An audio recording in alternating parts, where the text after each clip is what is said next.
for this lab, we're going to be focusing on photosynthesis. And while we would normally have done this in person in lab, and being online doesn't allow us to do this one quite as easily. So it's not one that you can do at home without specific and very costly chemicals to do. So we're going to kind of simulate this. So I will let you read through the photosynthesis background. And please make note that there is a link that I would like you to watch. It kind of leads you through the whole process of photosynthesis, kind of a little more of an interactive way than we might have done in lecture or through this lab. The lab itself will focus on this procedure that had we done it in class, you're going to have exactly the same instructions, but what I have done is do it for you and take pictures of the various steps so that you can basically kind of see how this would have worked. Now, this is only going to focus on the first half of photosynthesis, the light-dependent reaction. And with this light-dependent reaction, what we are doing is looking at something very specific. So in this experiment, let me pull up something I want to show you very quickly.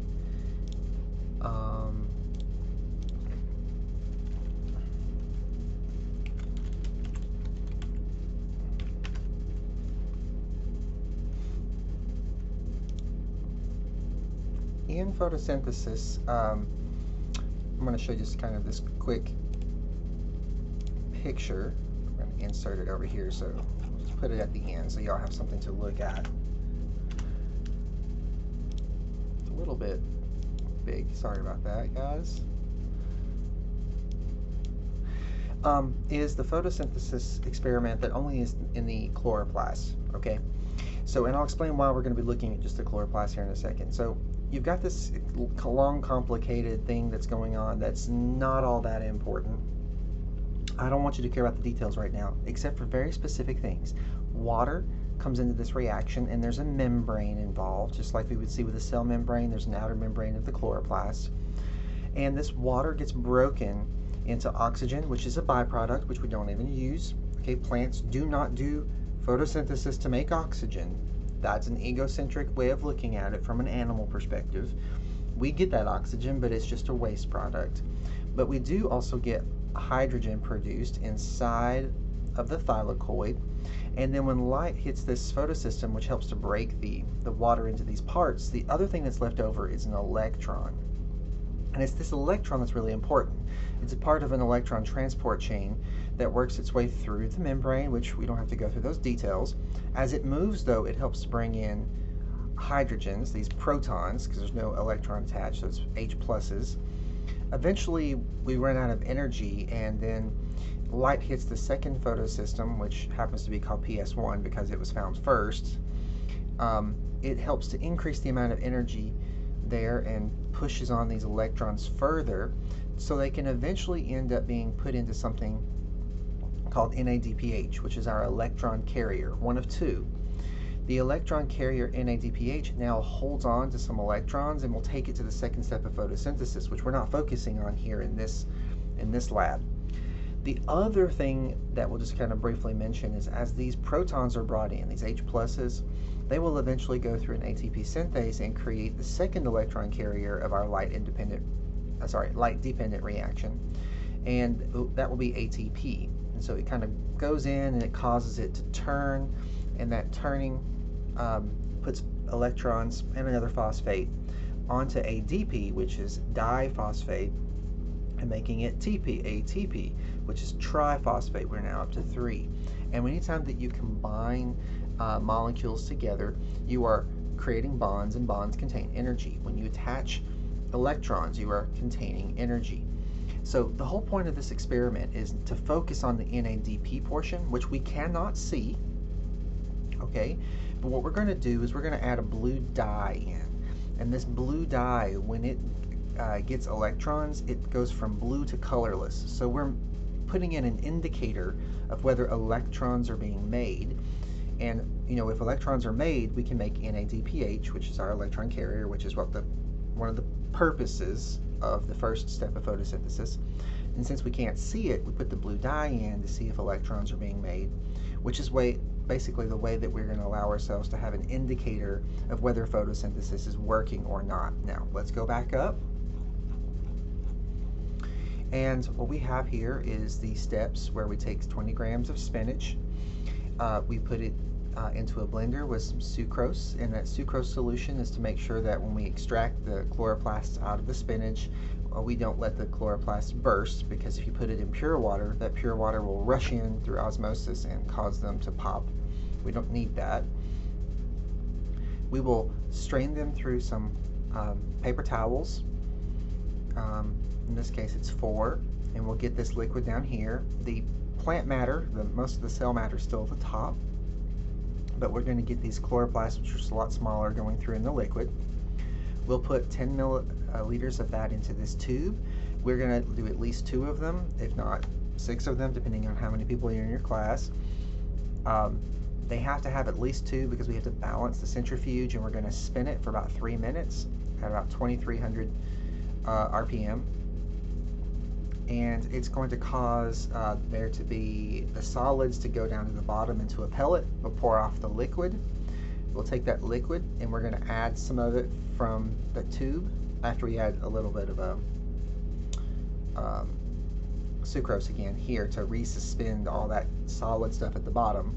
And we're going to put some, in this case specifically, 2 milliliters of the chloroplast working solution, from that tube into what will become our chloroplast working solution. So that was our chloroplast stock solution that we made. So here we've got this 110 milliliters of sucrose solution. We've added some stock solution. We're then going to add this to our tubes.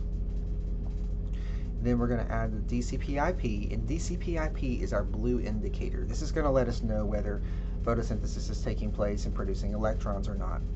And we are going to add here you go. DCPIP tubes 2 through 6, and then there's a little mistake here. I should not have added to 7 yet. Okay, we will add it to number 7 at the end.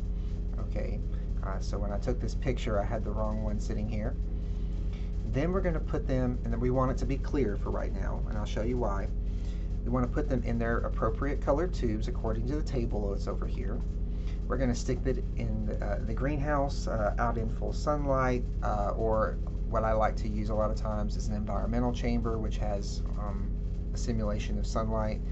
And we will let this experiment run until number 2, see it's blue right here, is now back to the same color as this one here.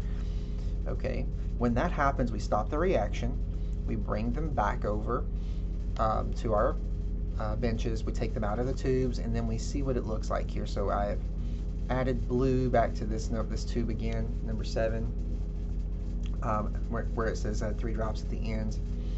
And what we see is number 2 and number 1 are the same color. That means that the reaction worked. And we would score that as a 0 for 1 and for 2, because that's basically colorless, no blue.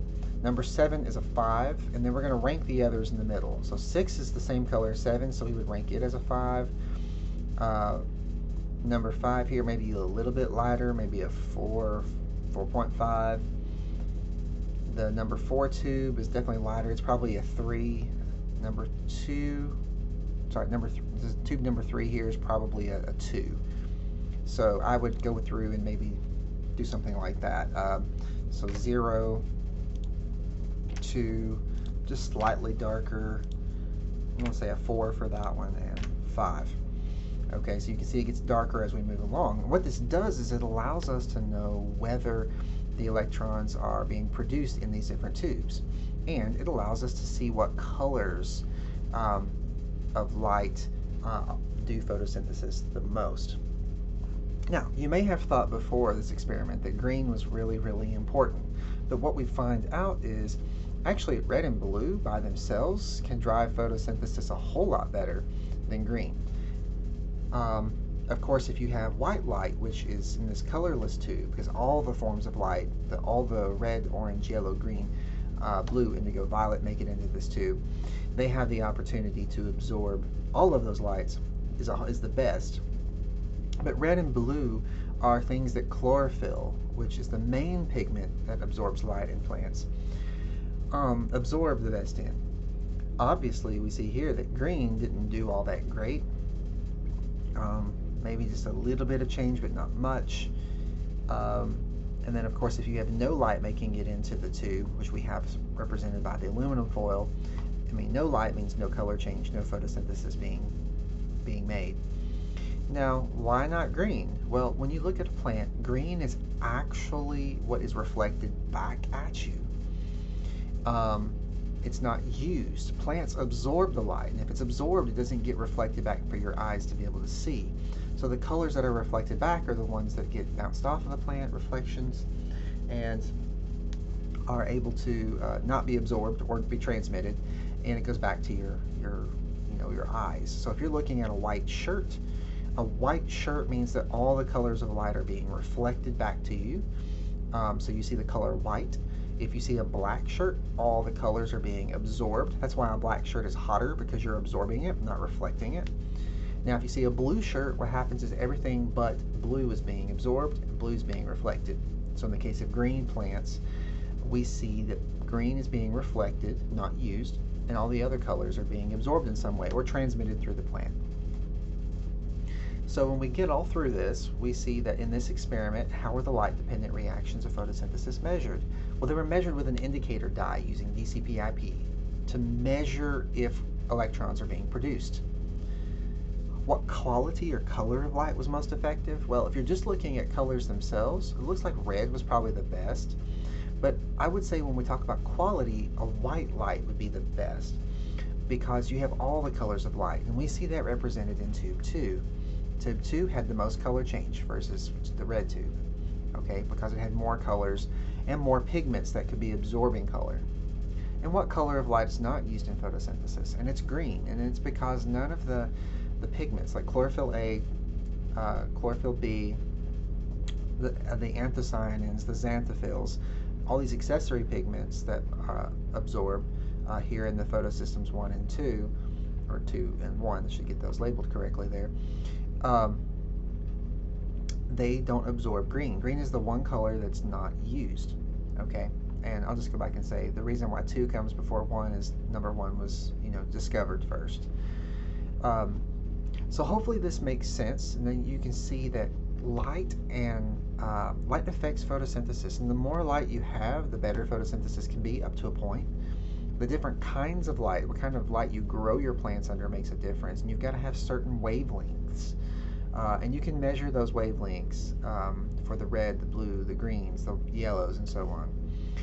And we see that reds and blues do pretty good, not as good as when you have them together or when having the other colors involved. And then we see that green is not very good.